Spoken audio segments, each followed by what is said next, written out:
আসসালামু আলাইকুম ওয়া রাহমাতুল্লাহ। গিয়েছিলাম কুষ্টিয়ার মানুষগুলো অনেক ভদ্র, নম্র, শিক্ষিত। রাস্তাঘাটগুলো অনেক পরিষ্কার। আমাদের এখানে তো রাস্তাঘাটের অবস্থা বেশি একটা ভালো না, কিন্তু ওনাদের যেরকম মানুষ পরিষ্কার, ভদ্র, নম্র, অতিথি আপ্যায়ন, সব দিকে বললে শেষ করা যাবে না। অনেক অনেক ভালো লাগলো কুষ্টিয়া ঘুরে, মাশাআল্লাহ, আলহামদুলিল্লাহ। কুষ্টিয়ার মানুষগুলো অনেক ভালো, শহরগুলো অনেক সুন্দর, অনেক সুন্দর। দেখেন রাস্তাঘাটগুলো পরিষ্কার, খুব সুন্দর, আলহামদুলিল্লাহ, অনেক অনেক ভালো লাগলো। কুষ্টিয়া ঘুরতে আসেন, আপনাদের অনেক অনেক ভালো লাগবে। আরো সুন্দর সুন্দর, অনেক সুন্দর সুন্দর জায়গা আছে ঘোরার মতো।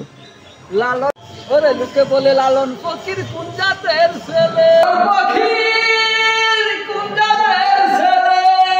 তাই দিকে তাই কি করো ভিতরে নিয়ে যাই, ভিতরে নিষেধ, ওই যে হ্যাঁ, ছবি তোলা নিষেধ।